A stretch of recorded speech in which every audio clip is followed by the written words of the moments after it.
So I just saw faster than a speeding bullet train, and it was entertaining. It doesn't rewrite the rules of the action genre by any means, but if you're looking for a fun time, then yeah, this is the train to get on.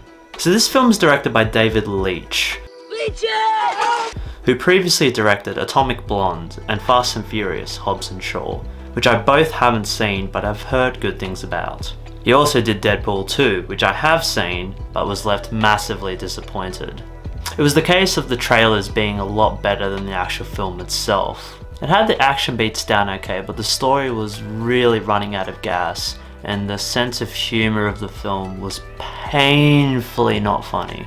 Which yes, the same problems can be found in this film, but I think because of how much fun this film has with the premise, and its detachment from a greater cinematic universe, it works a lot better as a film. So it's essentially Americans trying to pull off a Guy Ritchie movie. Heavy. Shut up and sit down, you big bald With its colourful cast of characters, its stylishly over-the-top action, and its propensity for blood and cursing that your grandmother really would be shaking her head about. Oh dearest, why? Why do you have to fill Mama's head with these words? So the basic premise is a group of assassins find themselves on a bullet train from Tokyo to Kyoto, all for different jobs that they've been assigned to. The charismatic Ladybug, played by Brad Pitt, is tasked with a simple snatch and grab job that quickly descends into a much more dangerous game of being at the wrong place at the wrong time.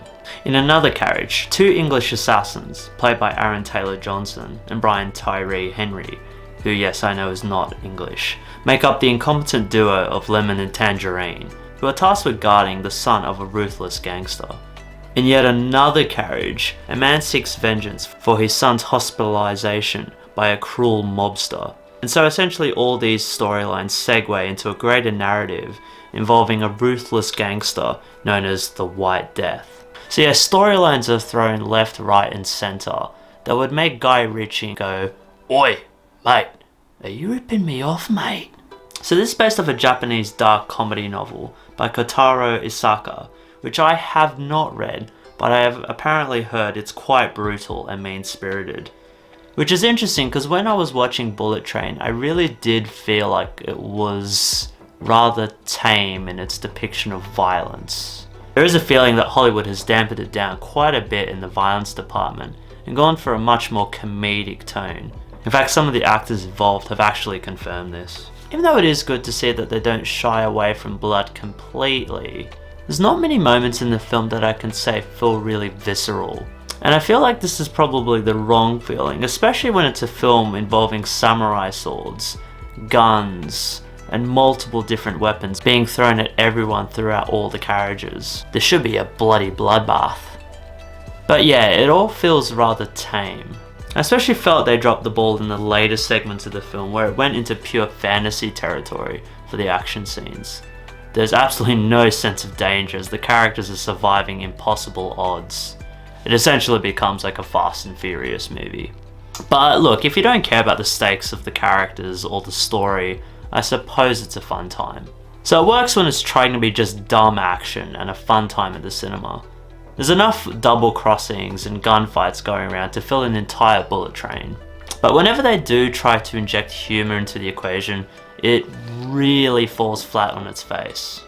They really do try to force some jokes here that are painfully unfunny. There's a joke about Thomas the Tank Engine especially that just won't stop, and the script just keeps pushing it, and I really had it up to here when it came to that joke.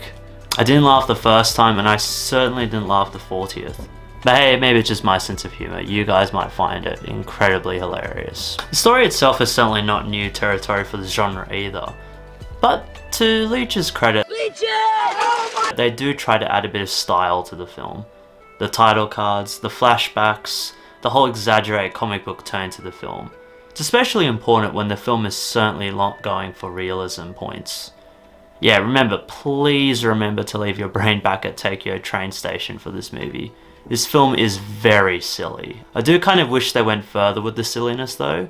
For example, with the flashback scenarios that litter the film, giving backstory into some of the characters' motivations, I really wish they could have gone with different styles. I really feel like this is a missed opportunity where they could have been very creative with the visual flair for these moments. Like, I don't know, maybe animate some of these scenes or present them with just a different visual aesthetic to the rest of the film. The film also suffers from building up an overarching badass villain who we hear is essentially evil incarnate and is mostly off screen for most of the film.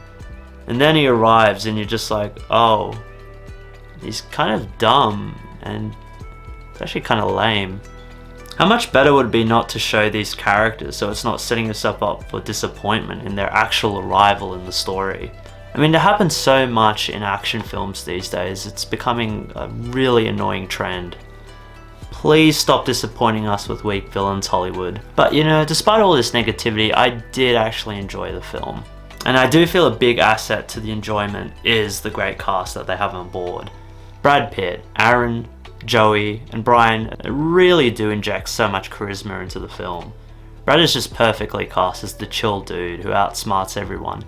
Aaron just has fantastic body language and really pulls off a really pissed off, aggressive British assassin, and reminds me of how good he is with his comic timing and harkens back to the days of his comedy in films like Kick-Ass.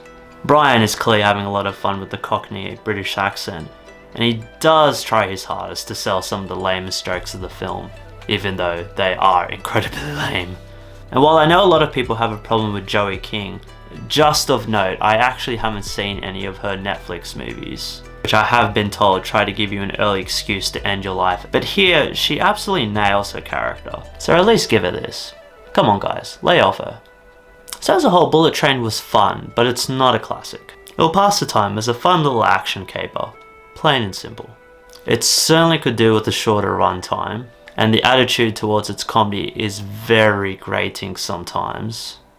I'm looking at you, Thomas. I'm looking at you. But it's a pleasurable experience with friends at the cinema. So that's why I'm giving Bullet Train a solid 6 out of 10. So what did you think of Fast Train? Did it meet your expectations? Did you also feel it was a semi-successful Guy Ritchie ripoff? Let me know, and remember to stay tuned for another quickie review coming very soon. But yeah, those are my general thoughts on Bullet Train. I hope you guys enjoyed that, and I'll see you guys in the next video very soon. Peace.